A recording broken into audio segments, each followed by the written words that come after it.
Good morning. Good morning, people of the world. People of Earth, how are you today? Well, let's see. What the heck day is it? Oh, Apple Watch isn't on, but Apple Watch says 40 degrees here in beautiful Overland Park, Kansas. Let's take a look. Let's see. Let's take a look at out the window here. Yeah, window cam, weather cam. Not so nice today, a little rainy, but we're gonna melt all that yucky snow, get that the heck out of there, and that'll be fine with me. You know, because as for after Christmas, I kind of done with the snow. Kind of done. Yeah. So how's everybody doing today?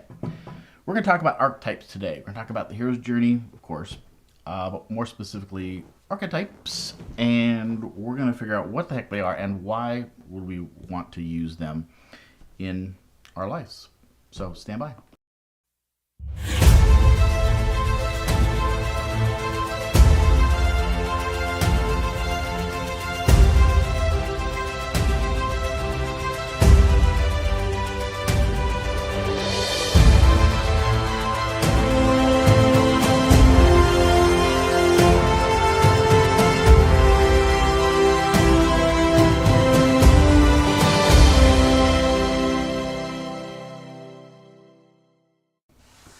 So again, welcome. If you're on here today, say hi.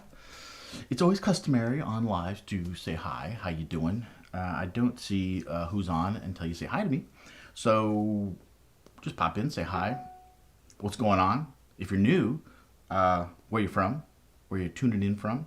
And if you'd like, please share this live with friends. My name is J. Scott MacMillan, and I'm a life coach. And I wrote the book Be the Hero of Your Life, which is about being the hero of your life. And we're gonna always wrap that theme in here today, because, or on all of the lives, because we really are the heroes of our own lives. And that's the key to what the hero's journey is.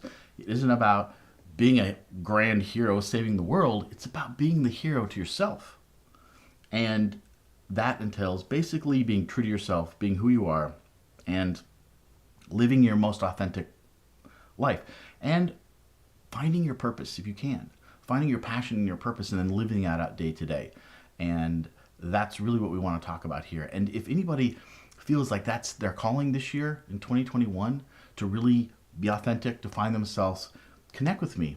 I've got really affordable, good sessions, and we go through the hero's journey. I walk you through and put your life into the 12 stages of the hero's journey. And by doing that, you're going to understand why you are who you are today, all the decisions you've made, and you're going to realize that you've done the best that you could with what you've always had. And you've always been the hero of your life. You just have to be reminded of it. And then it gives you the courage to face all the fears that are holding you back from getting to where you want to be. So that's our concept. That's our theme here on Hero Life. And today what we're going to do is we're going to talk about archetypes a little bit more in detail. Because the hero's journey is really based on the one main archetype of the hero, right? So, but there are many, many archetypes, as you may know. And we're going to talk and dive in a little bit more specific on archetypes. But before we do that, let me get a swig here of my V8 energy. That's good stuff. Well, so election-wise, I think I saw this morning that the Democrats are ahead. I think one paper even called one of the Democratic senators as the winner. I don't know. We'll see. I'm sure that's going to get carried on. I think Trump is still trying to mess with things. It's getting scary. I was afraid of this, where he's really going to start mucking with our whole society and our whole fundamental way that we conduct business. Political business. I mean, I was shocked when I saw that. I think it was the 12 Secretary of Defenses all signed something, basically, telling Trump to back down, and that for the military not to, get involved. I mean, even to have to say that is scary as hell. Crazy. We're in the throes of the pandemic still, so hopefully people are still wearing masks, and gosh, if we can just get vaccinated, if we can get that stuff out there. I was thinking about this, whether complaining about the vaccine not being distributed fast enough. I just think it was silly, obviously, for the government to say how fast they were going to get this through. I mean, the you're planning to have the hospitals where the people are already over, inundated with sick patients, and now they have to take time out to get the vaccine into people's arms. There are some hospitals that are just lagging because they can't figure out how to get that done. But I would be interested to hear from somebody or anybody that knows anybody in the hospitals. I'm not sure here in Kansas or Missouri if we're suffering too bad from this, but I know some hospitals are, and I think that was part of the problem, was that there was good planning to get the vaccine done, but not necessarily once it got to the hospitals how it was going to get done. And I think some people are struggling with that. So we haven't done as many as they had planned, but I think that was probably over optimistic in the first place. But we'll catch up. We'll catch up. I'm very optimistic. We'll catch up. We'll get it out there. We'll get the people, we'll get vaccinated, and we'll be able to get out again. And again, not return to normal, but return to a better time in society and in our world than we were. Because I think we're going to learn, take some of these really important lessons from this last year and move them in to our future, and take the good and move it into our future. So I'm hopeful and confident that we'll do that. Alrighty then. So let's start off with a basic definition of archetypes and what they are. So really, since the dawn of time, humans have been trying to figure out their reality, figure out who they are in relation to the world. And they're trying to describe this. And basically, how they did this was through stories. And if you think about it, reality is pretty complex. So how are you going to explain this if you don't have science, if you don't have, the technology that we have today? How are you going to explain this? So a lot of times there were gods that helped represent and figure into the world, and there were stories that were created about what is going on in the world and how we as humans relate to what's going on. And so they talked to these stories there. They told these stories to help themselves and their neighbors and their children understand, the complexities of life. What is it to be alive and human and living in the world? Now, according to the 20th century psychiatrist Carl Jung, these stories represented patterns, and they had embedded patterns that really are what's called the archetypes today. So these stories were created, and there were patterns and symbols that got embedded into all the stories. And so as our ancestors were telling these stories, these patterns got encapsulated into the basic stories that were passed down, right? And he called this the collective unconscious. And he supposes that through time and through evolution, which is, a very long time since the beginning of man that could tell stories, that gets passed down, that these patterns, these story patterns, were encoded into our DNA and basically into our collective unconsciousness. So that today, when we hear of an archetype or a pattern, we instantly know what it means. So if we say the word hero, we instantly know what that means, basically. If we say the archetype of a king, we know what that represents. And there's a lot more sophisticated and deeper ones, than that. But these are images that are ingrained into us before we're born. And that's what this uncollective consciousness are. All right, so did you get all that? Okay. So let's move on then a little bit. So what we have here is we've got these symbolic patterns. And when we see them, we automatically understand what they mean. So if a person or a figure that takes care of people, and these like, so if you're a king, or if you take on the king archetype at the time, that energy, that pattern, is someone that takes care of their people. That is, maybe a benevolent ruler, but strong and a leader. But you can also have the shadow side of these archetypes. So that is an evil king that, you know, uh, doesn't take care of his people and starves the people of the village and maybe beheads his enemies and people that cross him. And so those are the deep, deep shadow sides of that. So we'll talk about, okay, well, how can we use that today, in our lives? So there's lots of different archetypes. So there's how do I say this? So Jung had basically 12 main archetypes that he dealt with, but there are hundreds and probably thousands of different archetypes that people have come up with. But some of them, like I said, the king, the hero, the joker, the fool, the saboteur, the prostitute, the devil. These are all archetypes. When I say those, you instantly know the essence of what that means.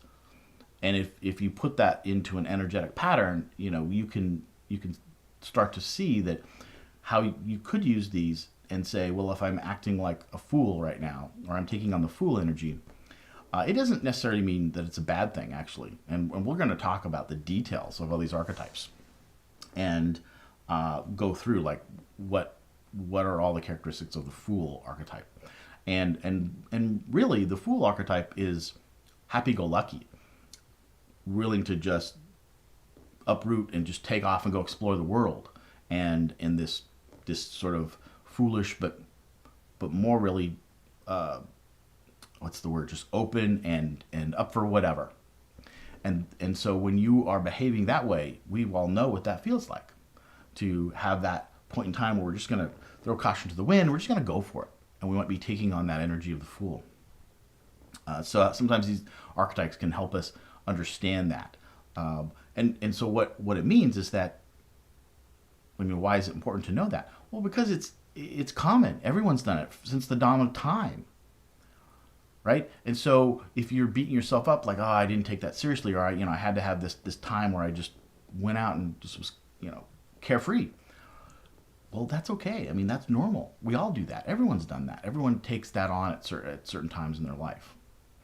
And so we can use these archetypes to describe what's going on in our lives, and to also anticipate and watch out for times when these patterns emerge in our lives. And it helps us understand how our ancestors, how everyone's dealt with these energies, these feelings, these times in our lives, and that we're just like everyone else. And we're all going to go through these different emotions and feelings and times and patterns of our life. So we talk about the hero a lot here because my book is about the hero's journey. The hero is just one type of archetype, right? And what's interesting about the hero's journey is that Joseph Campbell, who created basically the hero's journey format, realized that in all stories and myths, right, that yes, we use these archetypes, but in stories, it usually follows this archetype of the hero along this arc of a path of their journey. And although different archetypes will pop up in different places in these stories, the what drives the story forward is this story of this hero that moves through these times in their life through this story. And so this he realized that they all have that same structure. And now you can see in any movie that you watch, you really can see that format of the hero's journey, and how it starts off with, we have to have the establishing shot, right, to understand what's going on in the movie or the story and who are the people involved. That's stage one, the ordinary world of the hero's journey. And then stage two is call to adventure. So something has to happen, an inciting event has to happen in the story to cause the person, the hero, the protagonist, to question what's going on in their ordinary world. Something's not right, and I have to do something. So it pushes the story forward, and then they refuse the call because they're afraid. So that's stage three, and then stage four They find some mentors, people to help them. So mentor is another big archetype in that energy of helping others. The mentor had been there before and now can help the hero who hasn't been there move into their journey and understand their life better. And then stage 5, crossing the threshold. So at that point, the hero now is thrust into the craziness of whatever the movie or the story is, where he's got to fight the battles and learn the lessons, and he's going to win some, he's going to lose some. And I said him in there, but I just want to always say that it's not masculine, feminine. The hero is a general archetype, right? So it's the energy behind what's happening. It's the symbol. Hero doesn't mean a male. It's the symbol of the character in the story moving forward. And so it's not male or female. So that's what this whole focus of the hero's journey is, moving the story forward.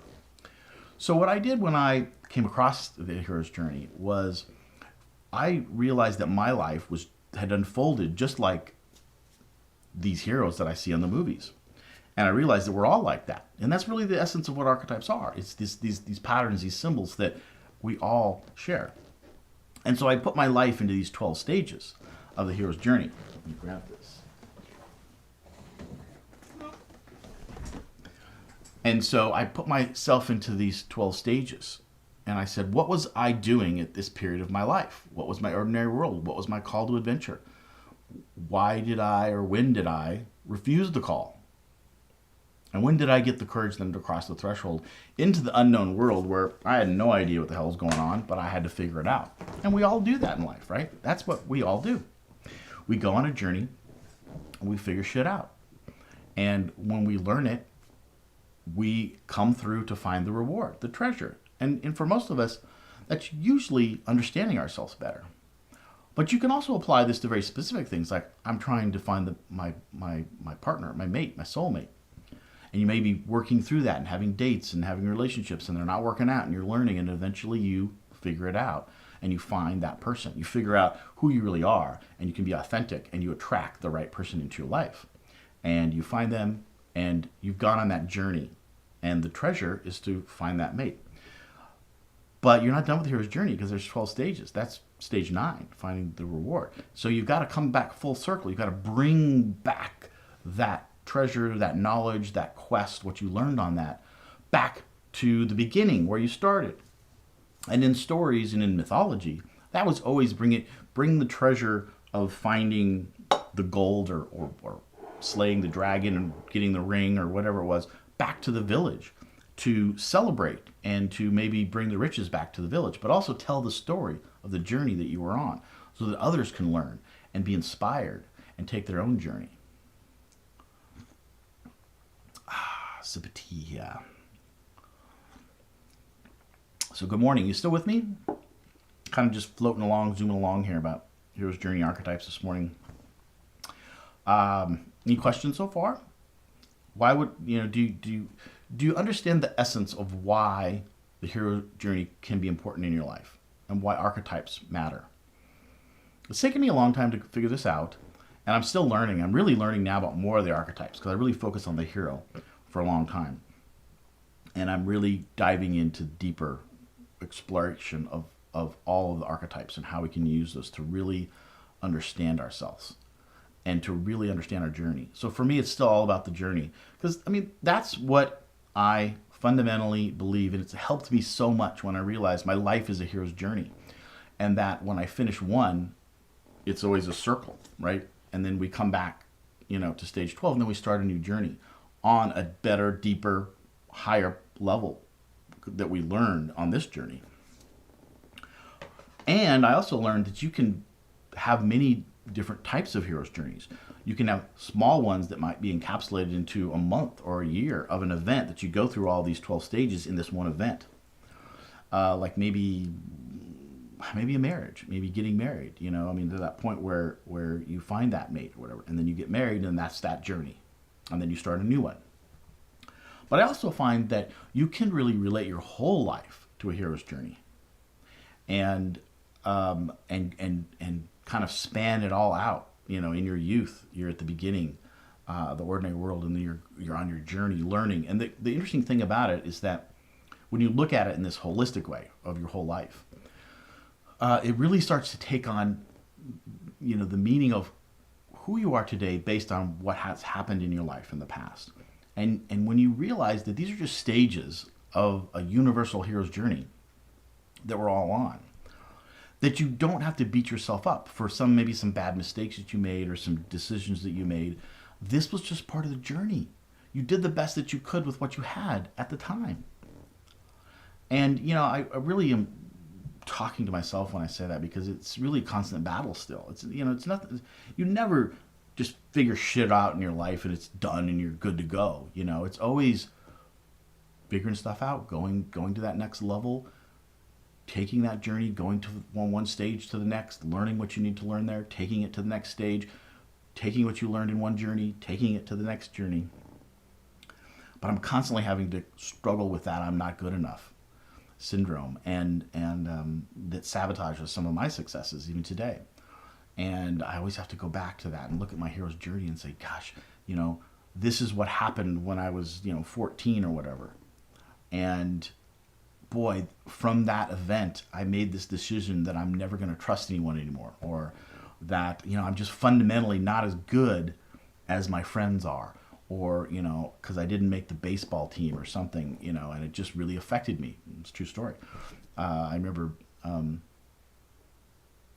loving baseball, and all my friends, and we all went out, and I was I guess it was 12, 13 age, and when you could make the all-star team, I guess for the 3 years, 11, 12, 13, I think it was. And but usually the 11-year-olds don't make it, but a lot of 12-year-olds and 13-year-olds make it. And I didn't make it when I was 12, but some of my friends did. And I really thought I was good enough, but I just had a really bad tryout.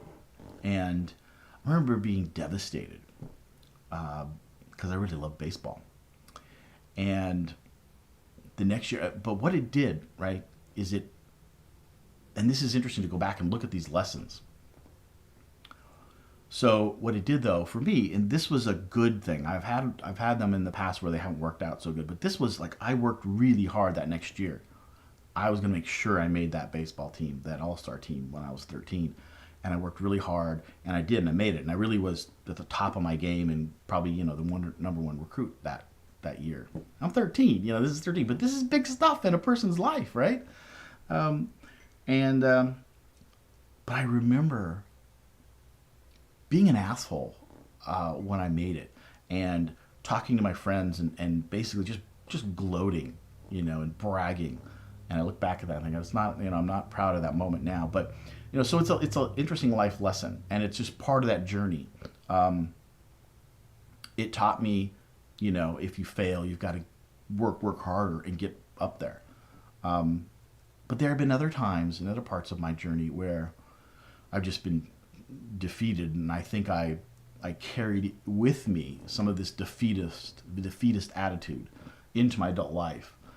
And even though I've had many successes, I've had some failures that I couldn't figure out why. Really, why did I fail at that? And I traced it back into some of those early time periods in my life when I really took that on, that sort of I'm not good enough mentality, and it got locked in there. And so sometimes that creeps out us as adults. And so it took me to kind of go on my hero's journey and realize what had happened back in those times. And part of that is to find these limiting beliefs that are created when we're young. And in my coaching, as we're going through the hero's journey, we're looking for these limiting beliefs that were created, these false beliefs when we're young. Because that's really important, because we all do that. And we lock in this energy when we're young, trying to figure out the world, and we don't really understand the world, and we react, and we try to protect ourselves. And sometimes we make these decisions that go into our unconscious and live there, that we're not good enough. And that was in my case. And even though things change, and you go to school, and you get married, and you have a family, and all this stuff, sometimes you still have that energy in there that will sabotage you. That's my story. But I'm working through that, and I understand that. And so by taking my hero's journey, I understand that that was a limiting belief. It's no longer true. It's not true anymore. It never was really true, but I thought it was, right? And it wasn't even a conscious thing. It was a subconscious thing that would come out and get triggered. And that's the hardest stuff to figure out. And it's really the crux of personal development, right? Is to figure out what's going on. And usually it's all subconscious, right? It's just so we react. We have behavior that doesn't make sense and isn't good for us. And that's usually always traced back to limiting beliefs that were created when we're young. And it gets buried in our subconscious. So the trick to personal development is really to uncrack that. It's one of the major issues. And to go back and figure out a way, how can I unleash those limiting beliefs that get trapped in my subconscious and the energy? Sometimes, and a lot of times, they get trapped in the body too. And so we have physical experiences from that. And so I know a lot of chiropractors and physical therapists that when they work with people on the body, sometimes these emotions, this trapped emotion actually comes out, and people are very emotional, start crying, and this trapped energy just comes out, and it frees, and it's healing. So whether you can do it, physically or through therapy or through coaching, coaches typically don't do therapy, but I think you always have to have some aspect of going back and finding out where these limiting beliefs began. And then not to dwell on them or blame people in the past or whatever, but then just have that knowledge, that awareness, and then bring it into the now and say, okay, what does it mean now? Well, it doesn't mean anything. It's old, past, stuck energy that's gone, that isn't true anymore. And so now with that knowledge as an adult, you can go forward in your life and say, okay, well, now that I've got that kind of figured out and taken care of and out of my way, if you will, what do I want to do now? And then you have the courage and the power to maybe face some fears that you couldn't face before because you had this limiting belief. But as you are aware of that and maybe clear some of that out, now you can face some of these fears. They're not as scary, and you have the courage to then move to your goals, to your dream life, finding your purpose and living your dream life. Y'all still with me here? I am rambling on today. Good stuff, though. Seems like that kind of day where, we're just going to get into it. We're going to get into it. What does it mean to be human? And what are these archetype things that I hear? And why should I care about them? It's kind of a gloomy day, but for me, these are the days where I just love to read and prepare and study and journal. All right, so let's see. I've got some more notes here. So here's an example of a couple archetypes. Let me see if I can throw up. Mm-hmm. Oh. All right, let me put these up here. All righty, that is the archetype of the magician. And this is the archetype of the high priestess. So these are cards these are our archetypes of what's called the major arcana. Major arcana is part of a tarot deck. When I first learned this, I was like, what? Tarot? I'm not into that. That's witchcraft and stuff, right? And fortune telling and that kind of stuff. Yeah, there's some of that.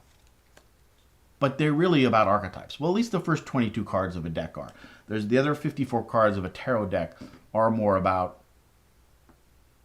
fortune telling, but not really. I mean, they also can be archetypal, but not in these general concepts. They're more specific. Like you can ask a question, flip a tarot card, and get one card that means a very specific thing. I'm not really into that yet.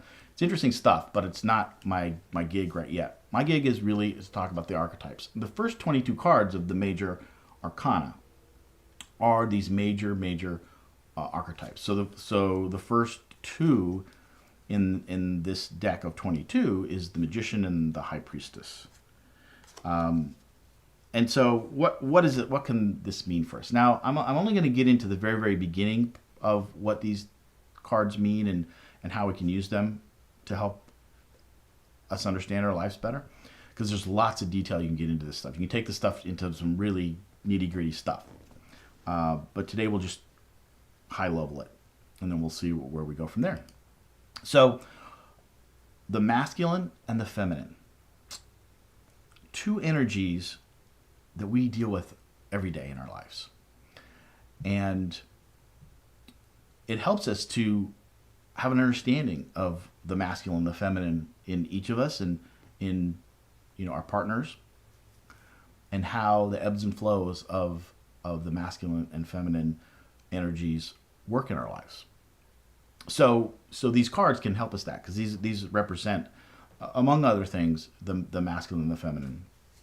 And so when you can harmonize these two energies, and they're really polar energies, in ourselves, in our relationships, then we can really harness our full potential. And so the magician and the high priestess, they awaken us to these energies. And when we dive into these, we start to feel and understand the primordial yin and yang. It's the same concept, right? And we understand that these are the polarities of the world that we all live in. There's always a yin and the yang, right? Masculine and the feminine.